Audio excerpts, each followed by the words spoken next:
আমি দিলাম দ্বিতীয় বর। প্রতিটি কথার সঙ্গে তোমার মুখ দিয়ে যেন মোহর ঝরে। আমি মা তেঁতুল এনেছি। গ্রামের শেষে গরুর গোয়ালের পাশে একটা ভাঙা খড়ের চালায় থাকতো 14 বছরের রূপা। রাতে তার মাথার উপর ফুটো দিয়ে জল পড়তো, দেওয়ালের ফাঁক দিয়ে সাপ বিছে ঢুকতো, আর ঠিক তার পাশেই দাঁড়িয়েছিল তার সৎমার দোতলা পাকা বাড়ি, যেখানে সৎমা আর তার মেয়ে মায়া থাকতো বিলাসিতায়। মাত্র 2 মাস আগে পদ্মার বন্যায় নৌকাডুবিতে রূপার মা বাবা চলে যায়। তারপর থেকে সৎমার বাড়িতেই আশ্রয় নিয়েছিল রূপা, কিন্তু আশ্রয় নয়, যেন নরক। সৎমা তাকে গোয়াল ঘরের কোণে শুতে দেয়, পচা ভাত খেতে দেয়, আর দিনরাত খাটিয়ে নেয়। শয়তানি কালামুখী, সকাল থেকে এখনো তোর ধান ভাঙা শেষ করতে পারলি না? আজ তোর হাড় একেবারে আমি গুড়িয়ে দেব, দেখি তুই কেমন ধান ভাঙা শেষ করতে না পারিস। মা গো, বাঁচাও বাঁচাও, কাল রাত থেকে আমি জ্বরে কাঁপছি, পেটে আমার একটা দানা পড়েনি। ও মা, ও মা, শোনো শোনো, ওর এখনো কাদার শক্তি আছে। ও মা, ওর মাথাটা ফাটিয়ে দাও না, আমি ওকে ধরে রাখি, তুমি ওকে মারো মারো মারো। তোর মতো অকুর্মাকে জন্ম দি না, তোর মাও পাপ করেছে বুঝলি, তাই তো মরে গেল। মা, তুমি ওর চুলের মুঠি ধরো, আমি ওর পিঠে 2-4 ঘা লাগাই। বড্ড বাড়বাড়ন্ত হয়েছে। কাল দেখলাম পাড়ার ছেলেরা ওর দিকে তাকিয়ে হাসছে, যেন রাজকন্যা। হারামজাদি, তোর এই রূপ আমি মাটি করে দেবো একেবারে। চল চল মায়া, এখন ওকে রেহাই দি, দুপুরে দেখবো ও আজ কি খায়। দিনের পর দিন এমনই চলে অত্যাচার। রূপা কাজ করে যায়, আর সৎমা ও মায়া উপভোগ করে তার কষ্ট। এই যে, এই খা, তোর এই যোগ্যতা। দেখো মা, ও কেমন পচা ভাতগুলো খায়, ঠিক যেন পুকুরের মতো। আর শোন, আজ পুকুর থেকে তুই কলমি শাক তুলে আনবি বুঝলি, নইলে কিন্তু রাতে খাবার পাবি না। কিন্তু মা, পুকুরে তো এখন সাপের উপদ্রব। তাতে কি হয়েছে, সাপ কামড়ালে কামড়াবে, তাতে আমাদের। সেদিন বিকেলে আকাশে কালো মেঘ জমেছে, কাল বৈশাখী ঝড় আসছে। মা দেখো, কি ভয়ঙ্কর মেঘ, আজ প্রচন্ড ঝড় আসবে। ঠিক সময় ঝড়টা আসছে, আজ রাতেই শেষ করবো এই অলক্ষণীটাকে। কি করবে মা? শোন, আমাদের বাড়ির পেছনের ওই বনে একটা পুরনো তেঁতুল গাছ আছে না, সেখানে এই সময় খুব টক তেঁতুল ধরে বুঝলি, ওকে ওই ঝড়ের রাতে পাঠাবো সেই তেঁতুল পাড়তে। বাহ, ঝড়ের মধ্যে গাছে উঠে ও পড়ে মরবে, আর পড়ে না মরলে বাঘে খাবে।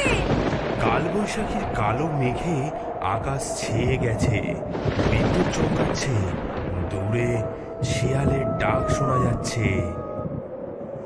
শোন হতবাগী, আমার না খুব তেঁতুল খেতে ইচ্ছা করছে, আমার জন্য তুই বনের থেকে তেঁতুল নিয়ে আয়। এ কি মা, এই ঝড়ে তেঁতুল পাড়তে যাব? বেশি কথা না বলে যা বলছি তাই কর। শুধু তেঁতুল নয়, 10টা পাকা তেঁতুল আনবি, একটাও যদি কম হয় না তোর খুলি ফাটাবো আমি। বাইরে ভীষণ ঝোড়ো হাওয়া উঠেছে। রূপা একটা ঝুড়ি হাতে করে বেরিয়ে পড়ে তেঁতুল আনার উদ্দেশ্যে। সৎমা তার হাতে একটা শুকনো রুটি দিয়ে দেয়। এই এই নে, একটা রুটি নে, নয়তো আবার মরে গিয়ে ভূত আমার ঘাড় মটকাতে আসবি, আবার বলবি আমি তোকে খেতে দিইনি। এবার যা।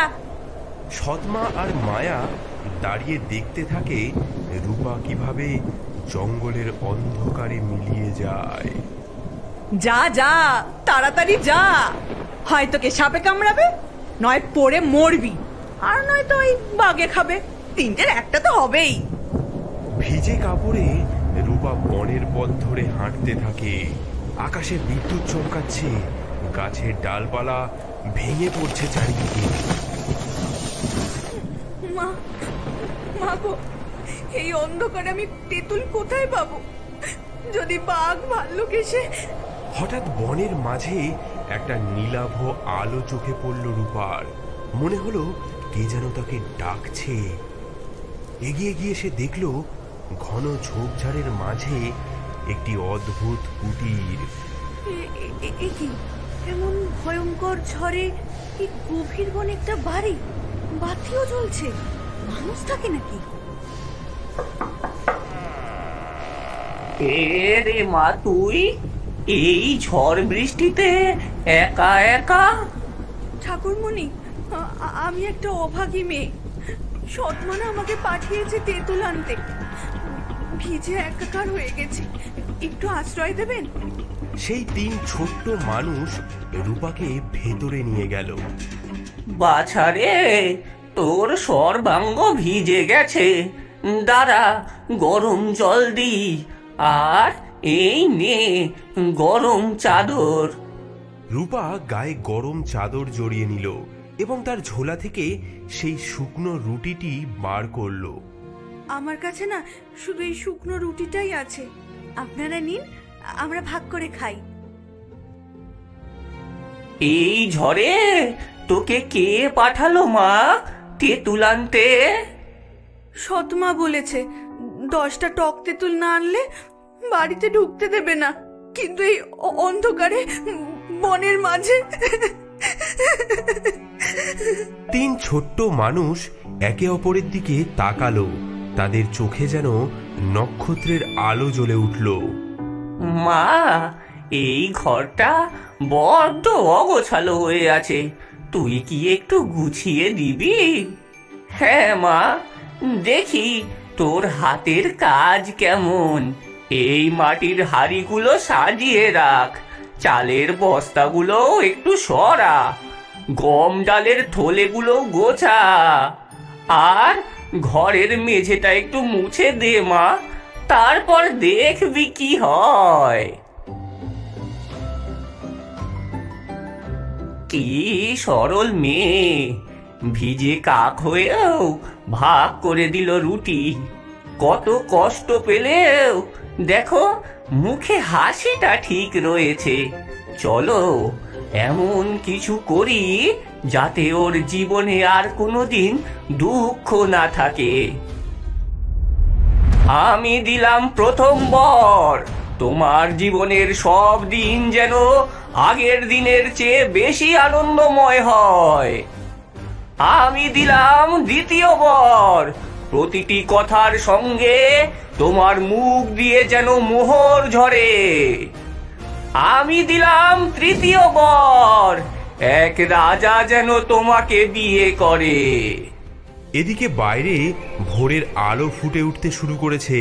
ঘর পরিষ্কার করতে করতে রূপা দেখল সেই ঘরের বাইরে অনেক পাকা তেঁতুল পড়ে রয়েছে। সৎমা যেমন চেয়েছিল ঠিক তেমনই পাকা তেঁতুল। হ্যাঁ, নে মা নে, তোর ঝুড়িতে তুলে নে। বিদায় নেবার সময় রূপা কৃতজ্ঞতা জানাতে গিয়ে বলল, ঠাকুরমণিরা, আপনাদের। হোমা, হে কি, আমার মুখ থেকে। যা মা যা, এবার থেকে তোর দুঃখের দিন ফুরলো। রূপা তেঁতুলের ঝুড়ি নিয়ে বাড়ির দাওয়ায় এসে দাঁড়ালো। কে? আমি মা, তেঁতুল এনেছি। হে কি, হ্যাঁ, তোর মুখে কি জাদু লেগেছে? সোনার মোহর, আরে এত টক তেঁতুল! সৎমার চোখে জ্বলে উঠল লোভের আগুন। মেয়েটির ভাগ্য যে পাল্টে গেছে তা বুঝতে তার আর দেরি হলো না। রূপার মুখ থেকে সোনার মোহর পড়তে দেখে মায়ার হিংসায় জ্বলে উঠল বুক। মা, আমিও যাব, আমাকেও বনে যেতে দাও। দেখো না, ওই অলক্ষণে কত সোনা পেয়েছে। না মায়া, এখন বড্ড বিপদ, বনে বাঘ ভাল্লুক ঘোরে। আমি যাবই না, আমি যাবই, আমাকে সোনার মোহর পেতেই হবে। ওই ছুরি রানী হবে আর আমি ফকির হয়ে থাকবো। শেষে সৎমা রাজি হলো। মেয়েকে পরালো নতুন শাড়ি, সঙ্গে দিল মিষ্টান্ন, পিঠে পুলি। দেখো মা, আমি রূপার চেয়ে কত সুন্দর, আমি দ্বিগুণ দ্বিগুণ সোনা নিয়ে আসবো। মায়া বনের পথে হাঁটছিল অহংকারে মাথা উঁচু করে। দূরে কুটির দেখে সে বিজয়িনীর ভঙ্গিতে এগিয়ে গেল। এই যে বামুন কুটকুটেরা, দরজা খোল, দরজা খোল, তোদের রাজকন্যা এসেছে। এ কি, এভাবে দরজায় লাথি কে মারছে? ছি ছি ছি ছি ছি ছি ছি, কি নোংরা ঘর, কি দুর্গন্ধ বাবা। এই জায়গায় থাকিস? তবে জাদু তো ভালোই জানিস। আগে একটু বসো মা। মায়া তার কাপড় জড়ানো পুটলি থেকে তার খাবার বার করে খেতে থাকে। তোমার খাবার থেকে আমাদের একটু দেবে, আমরা বড্ড ক্ষুধার্ত। কি, তোদের মতো ভিখিরিদের সাথে খাবার ভাগ করব? পাগল নাকি? এই দামি মিষ্টান্ন তোদের মুখে দেব? স্বপ্নেও ভাবিস না। তাহলে একটু ঘরটা মুছে দাও। কি, আমি ঘর মুছবো এই দামি শাড়ি পরে? তোদের মাথা খারাপ? আমি রাজরানী হব, ঝি চাকর নই। শোন কুটকুটেরা, আমাকে আমাকে এক্ষুনি জাদু দেখা, নইলে আমি তোদের এই নোংরা কুঠি একেবারে ভেঙে গুড়িয়ে দেব। তিনটি ছোট্ট মানুষের চোখে জ্বলে উঠল ক্রোধের আগুন। আকাশে কালো ঘন মেঘ জমতে লাগলো। বাইরে কালবৈশাখীর ঝড় উঠল।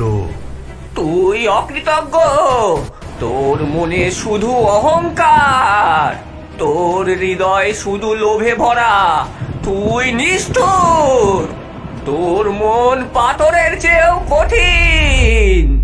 আমি তোকে অভিশাপ দিলাম, তোর জীবনের সব দিন যেন আগের দিনের চেয়ে বেশি দুঃখের হয়। আমি অভিশাপ দিলাম, প্রতিটি কথার সঙ্গে তোর মুখ দিয়ে যেন ব্যাঙ লাফিয়ে পড়ে। আর আমি অভিশাপ দিলাম, তোর মৃত্যু যেন খুব দুঃখের হয়। মায়া ভয়ে কাঁপতে কাঁপতে বাড়ি ফিরল, কিন্তু অভিশাপ তার পিছু ছাড়ল না। কি হলো মা? হ্যাঁ, তেঁতুল আনতে পারলি? মা, মা, সব শয়তানি ওই বামুনগুলো। ও মা, তোর মুখ থেকে ব্যাঙ!